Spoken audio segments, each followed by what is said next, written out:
Welcome my dear students.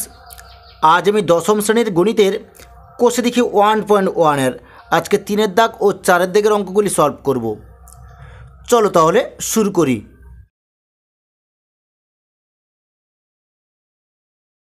তিনে দেখেছে x⁻6 - x³ - 2 = 0 সমীকরণটি চলের কোন ঘাতের সাপেক্ষে একটি দ্বিঘাত সমীকরণ তা নির্ণয় করি।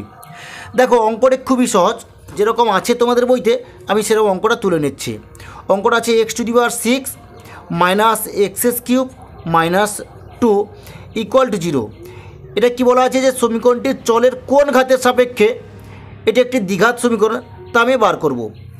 দেখো আমি এটাকে আগে ভেঙে নিচ্ছি, কি করব বা আমি এখানে কী করবো, দেখো x³ আমি হোল স্কোয়ার করে দিলাম, -x³ করে দিলাম, -2 করে দিলাম = 0। তাহলে দেখো আমি যদি এটাকে পুরোটাকে এ ধরি তাহলে a² মাইনাস এটাকে যদি আমি পুরো এ ধরি a - 2, তাহলে কী হলো, তাহলে x³ সাপেক্ষে তাহলে এটা একটা দ্বিঘাত সমীকরণ। তাহলে আমি কী লিখবো, লিখবো অতএব x³ এর সাপেক্ষে সমীকরণটি একটি দ্বিঘাত সমীকরণ। সমীকরণটি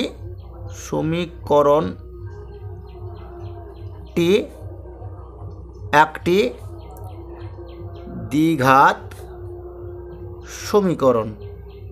চারে রাখে দেখিয়েছে a - 2 × x² + 3x + 5 = 0 সমীকরণটি এর কোন মানের জন্য দ্বিঘাত সমীকরণ হবে না তা নির্ণয় করি।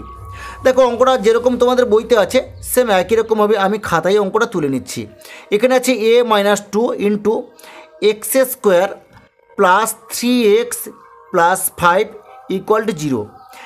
এবার এখানে বলা আছে যে এর কোন মানের জন্য সমীকরণটি একটা দ্বিঘাত সমীকরণ হবে না। তাহলে আমি এখানে কি করব, তাহলে আমি এটা = 0 করে নেব, a - 2 = 0 করে দিলাম, বা a = তাহলে কী হবে, a = এটা উপর নিয়ে আসবো, তাহলে কী হবে +2 হয়ে গেল। তাহলে কী হলো, তোমরা তাহলে কী লিখবে যে অতএব a = 2 এর জন্য প্রদত্ত সমীকরণটি একটি দ্বিঘাত সমীকরণ হবে না। বোঝা যাচ্ছে? তাহলে এরপর দেখো 4-এর 2-এর দিকে, 4-এর 2-এ দেখিয়েছে x/4 - x = 1/3x। এখানে কী আছে x ≠ 0, x ≠ 4কে ax² + bx + c = 0, a ≠ 0 দ্বিঘাত সমীকরণের আকারে প্রকাশ করলে x এর সহগ কত হবে তা নির্ণয় করি। দেখো অঙ্কটা যেরকম দেওয়া আছে সেম একই রকমভাবে আমি অঙ্কটা তুলে নিচ্ছি। এখানে দেওয়া আছে কি x/4 - x = 1/3x অঙ্কটা দেওয়া আছে। আর এখানে কী লেখা আছে, এখানে লেখা আছে x ≠ 0, আর কি আছে যে x ≠ 4। এবার এটাকে কীরকম প্রকাশ করতে হবে, এটাকে প্রকাশ করতে হবে ax² + bx + c = 0, আর এটা হচ্ছে কি a ≠ 0 এরকম সমীকরণ আকারে প্রকাশ করতে হবে। এরকম করে x এর সহগটা কত হবে সেটা আমাকে বার করতে হবে। এরপর আমি কী করব, আমি এটাকে সরল করে নিচ্ছি। দেখো আমি আগে এই কোণটাকে গুণ করে নেব, বা কী করবো, তাহলে দেখো এটার সঙ্গে এটা গুণ করলে তাহলে কী হবে 3x² হয়ে গেল, = এটাকে আমি গুণ করে নেবো, তাহলে কী হবে 4 - x হয়ে গেল। এবার এটাকে আমি একটু সাজিয়ে নিচ্ছি, তাহলে 3x², এই এক্সটাকে আমি উপরে নিয়ে নেবো, তাহলে কী হবে +x হয়ে গেল। এই 4টাকে আমি উপরে নিয়ে নেবো, এখানে +4 আছে, এদিকে আসলে তাহলে -4 হয়ে গেল, = 0 করে দিলাম। এবার এখানে দেখো আমি এখানে ax² + bx + c = 0, দেখো ax² + bx এটা যদি আমি পুরো প্লাস ধরে নিই তাহলে +c = 0, তাহলে এই সমীকরণের আকারে আমি তাহলে এটা লিখে ফেলেছি। এবার এখানে x এর সহগ কী আছে, তাহলে x এর সহগ 1, তাহলে এখানে কী লিখবো, অতএব x এর সহগ = 1। তাহলে তোমরা নিশ্চয়ই বুঝতে পেরেছো অঙ্কটা। 4-এর 3-এ দেখিয়েছে 3x² + 7x + 23 = x + 4 × x + 3 + 2কে ax² + bx + c = 0, a ≠ 0 দ্বিঘাত সমীকরণ আকারে প্রকাশ করি। তাহলে দেখো তোমাদের বইতে যেরকম অঙ্কটা দেওয়া আছে সেম একই রকমভাবে আমি খাতায় অঙ্কটা তুলে নিচ্ছি। অঙ্কটা এখানে কী দেওয়া আছে, অঙ্কটা দেওয়া আছে 3x² + 7x + 23 ইকুয়াল টু এখানে দেওয়া আছে x plus 4 into x plus 3 plus 2। এটাকে কীরকম প্রকাশ করতে হবে? প্রকাশ করতে হবে a x square plus b x plus c equal to 0। আর এখানে কী লেখা আছে? A not equal to 0। এই সমীকরণ আকারে আমাকে প্রকাশ করতে হবে। দেখো এটাকে একবারে সহজভাবে আমি যেরকম ভাঙা হয় সেরকম ভেঙে নেব। বা এখানে কী লিখবো? 3x স্কোয়ার করে দিলাম প্লাস 7x করে দিলাম প্লাস 23 করলাম ইকুয়াল টু আমি এখানে গুণ করে নেবো। এটা এই এক্সকে এই পুরোটার সঙ্গে গুণ করে নেবো। তাহলে এক্সের সঙ্গে এক্স গুণ করলে কী হয়? এক্স স্কোয়ার হয়ে যায়। এবার এক্স সঙ্গে প্লাস 3 গুণ করলে কী হবে? প্লাস 3x হয়ে গেল। আবার প্লাস 4-এর সঙ্গে এক্স গুণ করলে প্লাস 4x হয়ে গেল। এবার প্লাস 4-এর সঙ্গে প্লাস 3 গুণ করলে কী হবে? প্লাস 12 হয়ে গেল। আর প্লাস টু বসিয়ে দিলাম। বা আমি এইবার এক্স স্কোয়ারের পাশে এক্স স্কোয়ারটাকে নিয়ে নেব। এখানে আছে 3x স্কোয়ার, আমি এই এক্স স্কোয়ার এদিকে আছে, এটাকে আমি এদিকে নিয়ে নেবো। তাহলে মাইনাস এক্স স্কোয়ার হয়ে গেল। এখানে কেস দেখো প্লাস 7x আছে।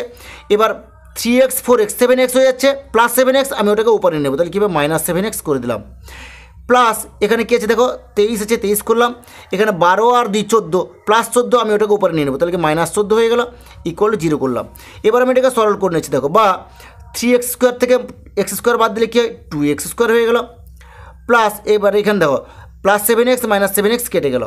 এবার 23 থেকে 14 বিয়োগ দেবো। তাহলে 14 9 23 হয়ে যাচ্ছে। তাহলে এখানে কিলো প্লাস 9 হয়ে গেল ইকুয়াল টু 0। তাহলে অঙ্কটা আমাদের কমপ্লিট হয়ে গেল। তাহলে তোমরা নিশ্চয়ই অঙ্কটা বুঝতে পেরেছো। 4 দেখিয়েছে x plus 2 whole cube equal to x into x square minus 1 সমীকরণটিকে a x square plus b x plus c equal to 0 a not equal to 0 দ্বিঘাত সমীকরণের আকারে প্রকাশ করি এবং এক্স স্কোয়ার এক্স ও এক্স টু দি পাওয়ার 0 এর সহগ লিখি। দেখো তোমাদের বইতে যেরকম অঙ্কটা আছে সেম একই রকমভাবে আমি খাতায় অঙ্কটা তুলে নিচ্ছি। এখানে কি লেখা আছে? X plus 2 whole cube equal to এখানে লেখা আছে x into x square minus 1। এই সমীকরণটিকে কার মতো প্রকাশ করতে হবে? A x square plus b x plus c equal to 0। এবার হচ্ছে কি এ নট ইকুয়াল টু 0 এই সমীকরণ আকারে প্রকাশ করে একে কী বার করতে হবে? এক্স স্কোয়ারের সহগ কত, এক্সের সহগ কত এবং এক্স টু দি পাওয়ার 0 এর সহগ কত, এটা আমাদের লিখতে হবে। তাহলে আমি এটাকে আগে ভেঙে নিচ্ছি। দেখো কী করবো? দেখো বা করলাম। এবার এখানে এ প্লাস বি হোল কিউবের সূত্র আকারে আমি এটাকে ভেঙে নেবো। তাহলে এখানে কী করছে? দেখো a cube plus 3x square b plus 3 a মানে x a 3ab square plus b cube করে দিলাম ইকুয়াল টু এবার কী করবো? দেখো এবার এক্সের সঙ্গে এক্স স্কোয়ার গুণ করলে এক্স কিউব হয়ে যায়, লিখলাম। মাইনাস এবার একের সঙ্গে এক্স গুণ করলে কী হয়ে যায়? এক্স হয়ে যায়। এবার আমি এটাকে সাজিয়ে নিচ্ছি। এখানে দেখো এক্স কিউব দেওয়া আছে, আমি এক্স কিউবের পাশে এক্স কিউবটা লিখে দিলাম, মাইনাস এক্স কিউব করে দিলাম। এবার এটাকে সরল করে নিচ্ছি। দেখো 3 2 6 6x স্কোয়ার হয়ে গেল। তাহলে প্লাস 6x স্কোয়ার করে দিলাম। এবার এখানে দেখো 2 2 4 3 12 প্লাস 12x করে দিলাম। এবার এখানে মাইনাস এক্স আছে, আমি এখানে মাইনাস এক্স করে দিলাম, মানে মাইনাস এক্সটা উপরে আসলে প্লাস এক্স হয়, প্লাস এক্স করে দিলাম। এবার এখানে দেখো 2কে 3 বার গুণ করলে কী হয়? 8 হয়ে যায়, 8 করলাম ইকুয়াল টু 0 করে দিলাম। এবার আমি সরল করে নিচ্ছি। এখানে x cube plus x cube minus cube কেটে দিলাম। বা এখানে দেখো 6x স্কোয়ার আছে, আমি 6x স্কোয়ার বসিয়ে দিলাম। এবার 12x আর x তাহলে কত হচ্ছে? 13x হয়ে গেল। তাহলে প্লাস 13x করে দিলাম প্লাস 8 করে দিলাম ইকুয়াল টু 0। এবার দেখো a x square plus b x plus c equal to 0, এটা আমি বার করে ফেললাম। দেখো a x square plus b x plus c equal to 0, তাহলে এই আকারে আমি প্রকাশ করে ফেললাম। এবার এখানে কী কী লেখা আছে? দেখো এখানে লেখা আছে এক্স স্কোয়ারের সহগ কত। তাহলে তোমরা কী লিখবে? যে অতএব এক্স স্কোয়ার এর সহগ, দেখো এক্স স্কোয়ার সহগ 6, এরপর এক্স সহগ 13, তাহলে কী লিখবো? যে অতএব এক্স এর সহগ কত বলে দিয়ে 13 আছে, তাহলে 13 লিখে নিলাম। এবার x0 মানে এটা হবে, তাহলে কী লিখবো? যে এক্স টু দি পাওয়ার 0 এর সহগ, তাহলে কত হবে? 8। তাহলে তোমরা নিশ্চয়ই অঙ্কটা বুঝতে পেরেছো। ঠিক আছে, আজ এই পর্যন্ত। নেক্সট ভিডিওতে আমি পরবর্তী দাগের অঙ্কগুলি সলভ করব।